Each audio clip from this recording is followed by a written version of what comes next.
It's the first time Alison and I have been back here since sometime in November, and I was starting to feel as though I was getting a bit of a chest infection, as is my wont.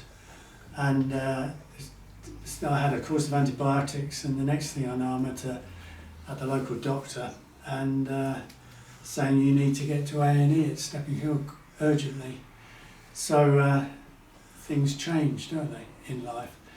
I was pretty fit and well before that. But I just wanted to briefly share a couple of things. The first is to share briefly share, because I don't want it to be mawkish in any way, share my experience, or a particular experience of the NHS, and in particular the intensive care unit at Stepping Hill, which are absolutely amazing. And I ended up with them handing to me a book called Stepping Hill Intensive Care Unit Patient Diary. So it's a bit like This Is Your Life, for those of you who are old enough to remember AIM and Android. And in a sense it's a bit like that, because as you open this little book up, it's got a little statement in the front, and it says, this diary has been started to help you understand your journey in intensive care.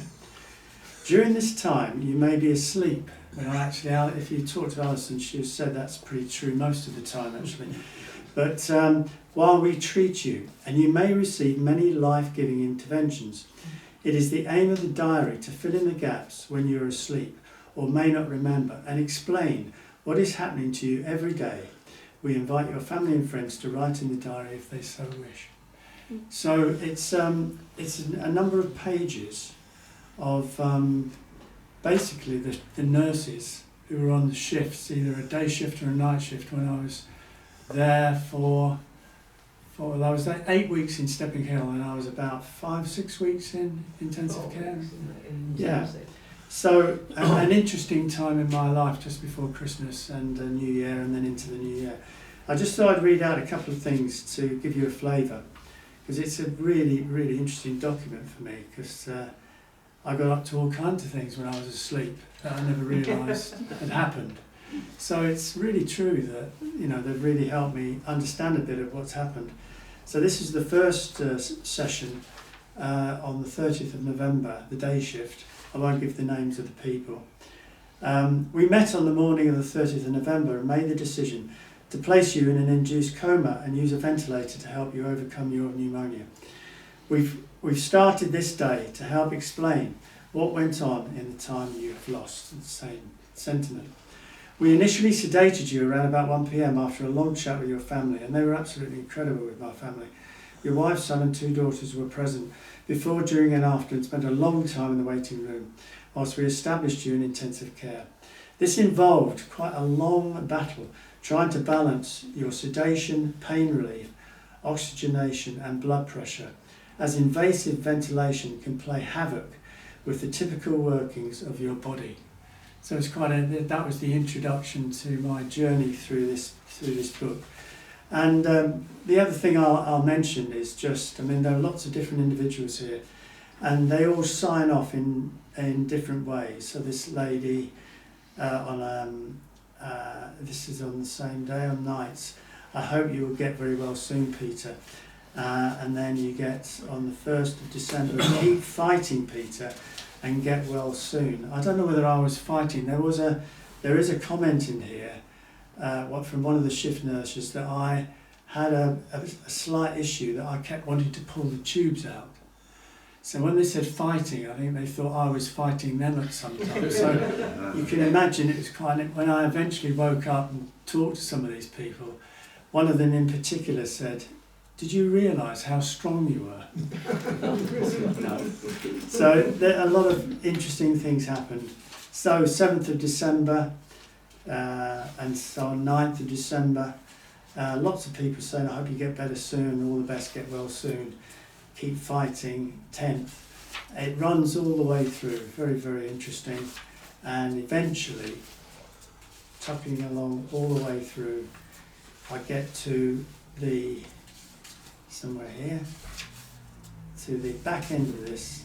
You'll be pleased to know that on the 27th of December, this is from one of the senior staff there, one of the surgeons, but an amazing Spanish medic who I got to know really well. Hello Peter, how well you have done. Yesterday your tracheotomy was removed successfully. Now you are talking and getting stronger every day. Your strength will come back. As you are now on the mend, we will finish this diary. Keep getting better. And that was the end of that period of my life. And it was quite an incredible period, really.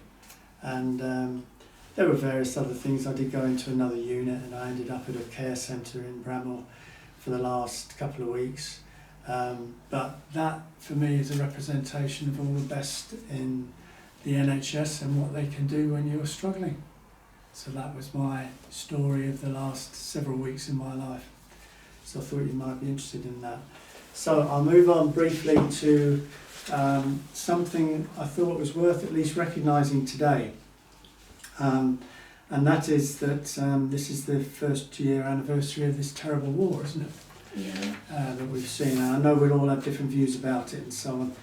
But one of the other things I do as a sideline is I go to a university of the third age group, and in a month or two we're going to have a session on Ukrainian poetry.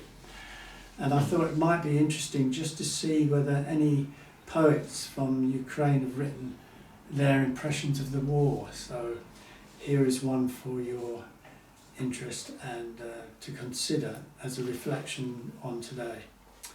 It's called Legions with Flags, and it's by my Ukrainian isn't very good, but it's Vyacheslav Konoval, Ukrainian poet, lives in Kiev, whose work is focused on the pressing issues of the day, the devastating war in his country that has provoked deep emotions around the world. So this is what he had to say. In every flower corner of the world, long live the warriors of the sun. With the power of truth, they lift the granite. Skilled soldiers, weapons are no fun. Conscience is pure in them, anxiety and sadness in the soul. Lying down with a stone on a thin tip of a plant stem. Brotherhood and friendship are the values of a legionnaire. They are washed in blood in fierce cauldrons that their destiny sent there. Guard the truth of angels, wardens. And here, this steel power in Ukraine overcomes the invasion of nomadic scabies, which spread to the south and east, sent to defence 500 defenceless babies. Legionnaires grind satanic cult, who covered Europe with a black blanket, killing Ukraine.